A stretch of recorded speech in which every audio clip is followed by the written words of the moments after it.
Kukamilika kwa mradi wa ujenzi wa tanki lenye uwezo wa kubeba lita milioni 15 Kisarawe tu ni ufumbuzi uliosubiriwa kwa muda mrefu na wananchi wa Kigamboni. Je, mradi huu utanufaishaje wakazi wa Kigamboni? Mradi huu unategemewa kuhudumia kata 4, kata za Kibada, Mji Mwema, Vijibweni pamoja na Somangira. Katika utekelezaji wa mradi huu unategemewa kwamba unakuja kuondoa tatizo la maji katika maeneo haya pamoja na kuongeza msukumo wa maji katika maeneo haya.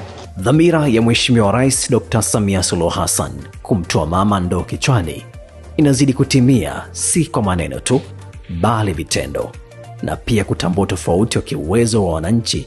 DAWASA imejenga kituo cha kuchotea maji katika ofisi ya mtaa Kigamboni Kiziza, ambapo imejenga kituo cha kisasa na tanki lenye ujazo wa lita 10,000. Wananchi wengine hawana uwezo wa kuvuta haya maji, ni maisha yao ya hali ya chini sana.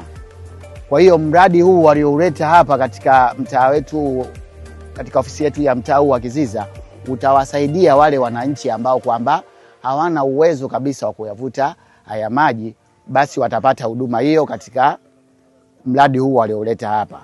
DAWASA ni watu wa kazi, na wananchi wanataka kazi ya usimamizi ifanyike kwa usahihi, waendelee kufurahia maji haya. Sasa changamoto zetu zile za maji zimeenda kutatuliwa.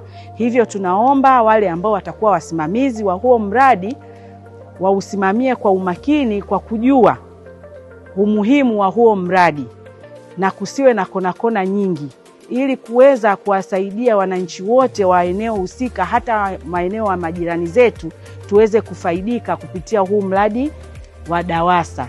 Tunawashukuru sana DAWASA kwa kuwakumbuka wananchi wa eneo hili la Kiziza. Tunafurahi, tutawaunga mkono, tutakuwa ni wajibu wetu wa kwanza kulinda kile ambacho mmetuletea, kwani tunajua umuhimu wa maji katika matumizi ya jamii.